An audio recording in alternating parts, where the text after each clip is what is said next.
Hello everyone, and welcome back to the channel. Today we are going to be going over 5 productivity tips that are going to help you in every area of life. And well, without much further ado, let's get into it. So, point number 1, turn off notifications on your phone.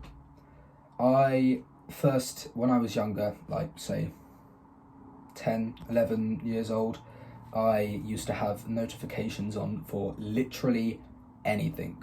Say 3 o'clock games in England, all over the country, every single game, every single goal that went in, I had a notification on for it.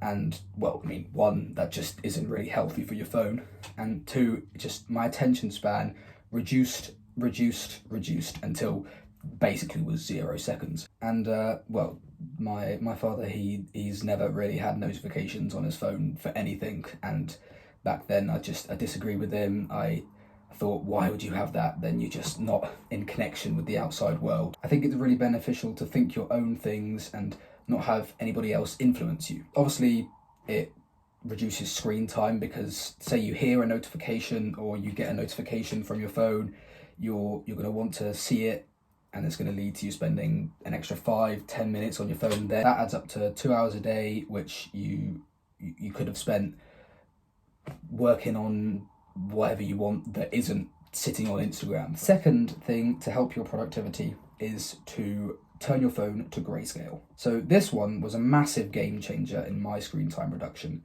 And I was listening to a podcast by Andrew Huberman, which he welcomed Cal Newport, and they were talking about social media addiction and stuff like that. And the apps that you use for social media, say Instagram, TikTok, Snapchat, they're perfectly designed to target an area of your brain that makes you want to go back and have more and more and more. And usually apps that are free, and video games, for example, that are free, you pay for with your time. So yeah, turning your phone to grayscale is a bit boring at first, but after a week or so you get used to it, and it saves you so much time, and it's so beneficial. Point number 3 is to have a clear workspace.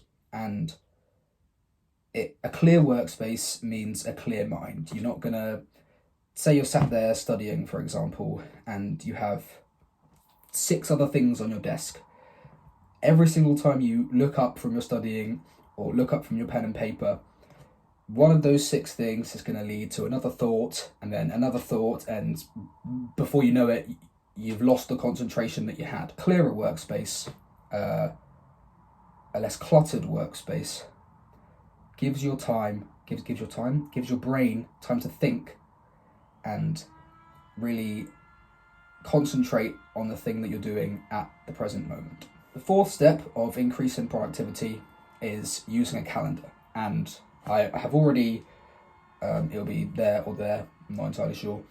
I've already done a video on that, and you can watch that if you like to explain it in more detail. But the main point is that, say you set it up the night before or the morning, whatever, it doesn't really matter in that sense. But time management is key when it comes to productivity, and having a calendar really helps with time management. The 5th and final step of this video is to get better sleep. So in order to do this, you want to do 2 main things, and the main thing is to charge your phone in another room or the other side of your room. And if you charge your phone on your bedside table or in your bed or whatever like that, and you use an alarm from your phone to get up, the possibilities of you spending 10, 15, 20, perhaps more minutes on your phone when you get up is greatly increased if you're still laying in bed. However, for example, if you charge your phone the other side of the room, you have to get out of bed to go and turn the alarm off, and the fact that you're already out of bed means that it's much less likely for you to go back to bed with your phone and spend that extra 30 minutes scrolling through Instagram, which is pointless time. Another way to get better sleep is to use 3-2-1 rule. So you don't want to eat 3 hours before bed or any time after that.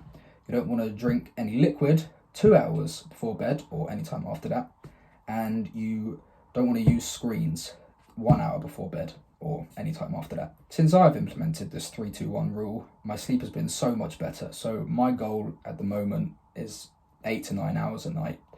And obviously, say you want to go to bed and sleep at 12 and get up at 8. You get into bed at 12. There's perhaps a 20-minute period where you can actually get properly into sleep. But using this 3-2-1 rule, that 20 minutes that it used to be for me from just sitting on my phone in bed, being a noob, the 20 minutes that it used to be for me, or perhaps even more sometimes, is reduced to like maximum 5 minutes, and I find myself laying in bed and just waking up the following morning thinking, oh, it was that quick. Anyway, to conclude that point, getting better sleep is vital when it comes to increasing your productivity. And that sums up the video. I hope that at least one of these five, if not all of them if you can, but at least one of these 5 tips you can implement into your life, and you'll see changes from the moment you do it. Thank you very much for watching. If you would like to watch my latest video, click here. I have already mentioned that. If you would like to subscribe, please click here. And I'll see you again shortly. And remember, there's always room for improvement.